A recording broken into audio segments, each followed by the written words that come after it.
All right, guys, this is the practice photo editing tutorial video. We are going to be working in Photopea again. This is a very simple one, I promise. Before we start editing our own photos, we're going to just do a quick practice. So if you go into Google Classroom and you see food editing practice, click on that.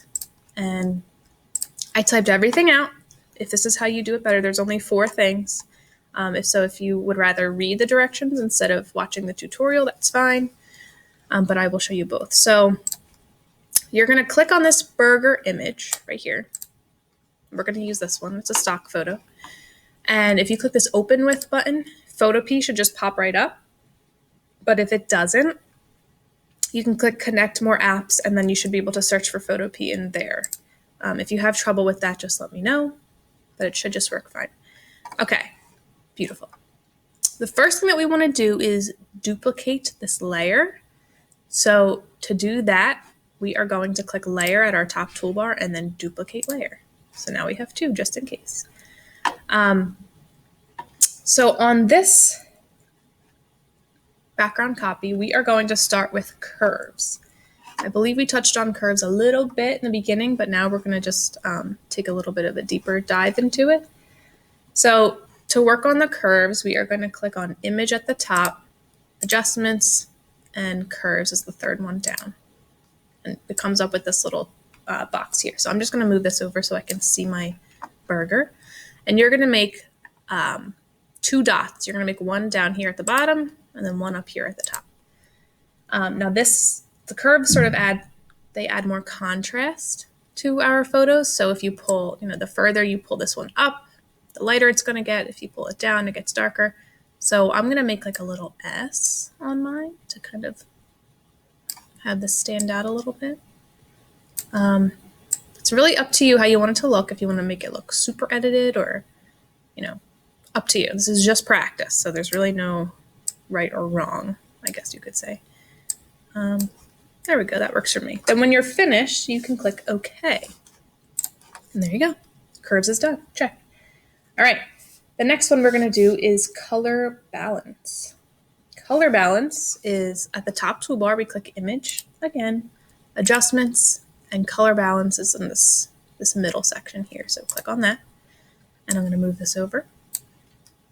So we're going to move these bars to the right or left to show, if there's more reds, greens, blues, and you're going to kind of see this. If I pull this red one up, more reds come out. So if I wanted to make it a little bit cooler, I could bring it down here like this. That way it has more of like a cool undertone. This one makes it pretty green. Let's see. Okay. Again, up to you on how you would like to edit these. If you want to make it more of a warm color like this, or if you want to make it cooler, up to you. I like it like this. So we're going to do this for each range. So the range is up here. It says range. This is the shadows. So once you've fixed the shadows or whatever one that you land on, you're going to do it for all 3 of these ranges. So I'm going to go into midtones now, and I'm going to set up my midtones. So I don't want to go too cool because then my burger looks like it's mystery meat. Okay. All right. And then highlights. Let's see. We'll do this again. Greens.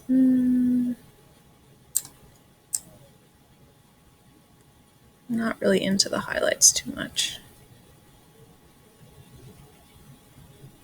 All right. And then when you're finished with all 3 of these, then you can click OK, and then there you go. Not every single one of those will need adjusting, so it's really up to you. The next one is the dodge and burn, which will be on this side toolbar here. It looks like this lollipop, or it could look like this, whichever one that you have. So to get all these tools, which you will need all of them, you're going to just right click, or you can click and hold, and then you'll have all these tools. We're going to be using just the dodge and burn. We're not using this sponge tool. So let's start with the dodge tool.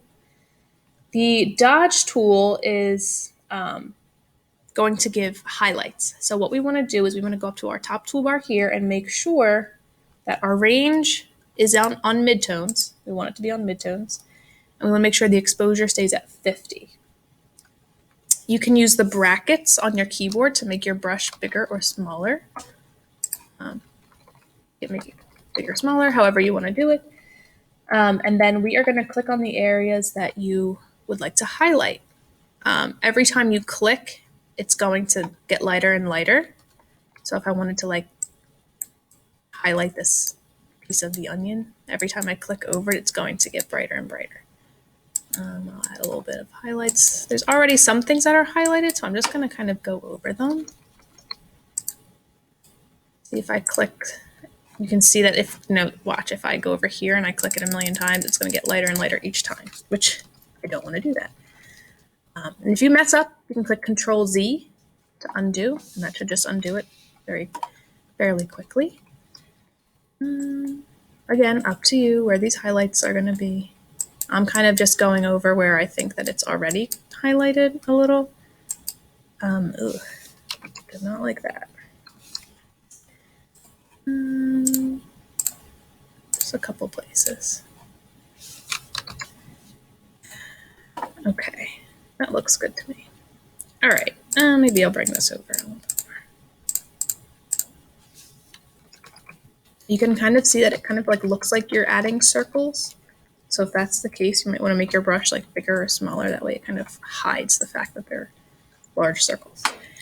Okay, so after you do all your highlighting that you want to do, we're going to right click on the dodge tool again, or you can just click and hold, and then this menu will pop up. And then we're going to do the same thing, but with the burn tool. So click on the burn tool. We want our range to be at midtones, the exposure is at 50. Now this time, burn tool is going to add shadows. So I'm going to kind of go over the spots that already have shadows. Let's see. Shadows down here. Again, up to you how you want to do this. It's a little bit too dark. All right. Now, if you feel like you're seeing too many of these, like it just looks like it's that wasn't too good. It just looks like it's a circle. You can move your exposure down a little bit, and then it makes it a little bit more subtle. So that's an idea. All right, let's see. Some shadows around here. Make the bun look toasty. Maybe underneath here.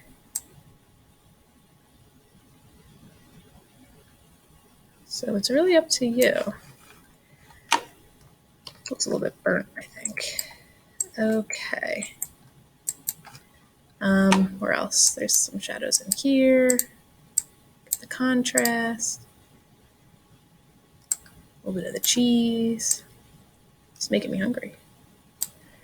All right, once you have, this burger looks like it's undercooked. So I'm gonna cook that a little bit more. All right, once you have all those, however you would like to be done with the highlights and shadows, if you have to go back and do highlights, you can do that again. Once you're finished with all of these, you're gonna click on the move tool up here, and that takes us back to our home base. Now the last thing is called the clone stamp. The clone stamp looks like a little stamper. It's sort of in the middle. It's right here.